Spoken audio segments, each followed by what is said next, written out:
Ahojte študentíci, vítajte opäť pri ďalšom videu. V dnešnom videu sa budeme rozprávať o starovekej literatúre. Tak poďme sa na to pozrieť. Poznámky k tejto téme nájdete na našom Hero, ktorý máte označený dole v popise videa. Máte tam aj rôzne testíky a vypracované maturitné témy zo slovenčiny a literatúry. Najdôležitejšie, čo by sme mali vedieť o starovekej literatúre, je ju zaradiť do časového obdobia.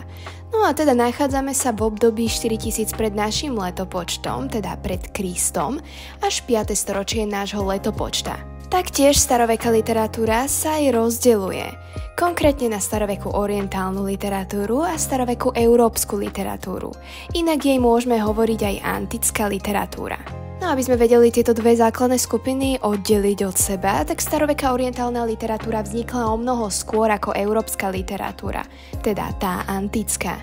Jej vznik súvisí so vznikom prvého písma na svete. Teda keby chceme charakterizovať tú starovekú orientálnu literatúru, tak delíme ju na sumerskú literatúru a hebrejskú literatúru.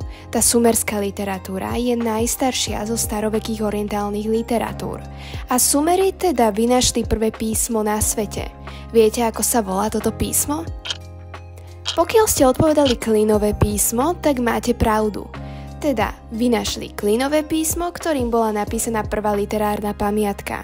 Teda epos o Gilgamešovi. Ako som spomínala, máme aj hebrejskú literatúru. Táto literatúra je najmladšia z orientálnej starovekej literatúry. Jej základným dielom je Biblia, teda Sväté písmo. Je to súhrn spisov židovského a kresťanského náboženstva. Skladá sa zo Starého zákona a Nového zákona. Na druhú stranu, keď si budeme chcieť charakterizovať starovekú európsku literatúru, teda antickú literatúru, tak ju tvoria dve krajiny, a to staroveká grécka literatúra a staroveká rímska literatúra. Spoločné znaky antickej literatúry tak vyznačuje sa tu najmä polyteizmus, teda mnohobožstvo, podriadenosť ľudí bohom skladnými zápornými ľudskými vlastnosťami. Taktiež sa tu nachádzajú polobohovia, tiež tu môžeme mať znaky toho, že človek sa premení na boha, nachádza sa tu aj osudová neodvratnosť, harmónia telesnej a duševnej krásy a taktiež sa tu spracovávajú najstaršie príbehy, piesne do rozsiahleho epického diela. K antickej literatúre si môžeme viac povedať aj o literárnych žánroch. Literárne žánre boli rozdelené na dve skupiny a konkrétne na vyššie a nižšie žánre. Vyššie žánre boli určené pre vyššiu spoločenskú vrstvu a napísaným vznešeným jazykom. Teda znamená to tak, že boli tu použité viac umelecké prostriedky, dobové frazeologické jednotky. Patria sem óda, elegia, čo teda patrí pod lyriku, epos, čo patrí pod epiku a tragédia, čo patrí pod drámu. Naopak nižšie žánre boli určené pre nižšiu spoločenskú vrstvu a napísané bežným jazykom, ktorý bol typický pre bežnú komunikáciu. Patria sem bajka a prozaické žánre, čo teda patrí pod epiku a komédie, čo patrí pod drámu. Ako som spomínala, tak vlastne máme starovekú grécku literatúru a starovekú rímsku literatúru. V tej starovekej gréckej literatúre, tak pre Grékov slovo lyrika malo trochu iný význam ako má v súčasnosti. Pôvodne označovalo len tie piesne, ktoré sa spievali so sprievodom hudby, teda napríklad líra, odtiaľ pochádza aj názov lyrika, potom píšťala, ktorú si Gréci priniesli z Malej Ázie a s rytmickým pohybom, tancom. Taktiež aj magickú a kultovú pieseň spravidla prednášal kolektívny zbor, teda to bola taká skupina mužov. Niektoré prvky prešli aj do gréckej drámy a v starovekom Grécku sa využívali všetky tri literárne druhy, teda lyrika, epika aj dráma. K tej lyrike v starovekom Grécku tak patrila medzi vysoké žánre a vznikajú rôzne druhy lyriky, ako napríklad monodická lyrika, anakreonská lyrika, zborová lyrika a elégia. Monodická lyrika bola určená pre sólový spev. Typickým predstaviteľom je Sapfo. Anakreonská lyrika, ona oslovovala víno, priateľstvo a ženy. Predstaviteľom bol typický Anakreon.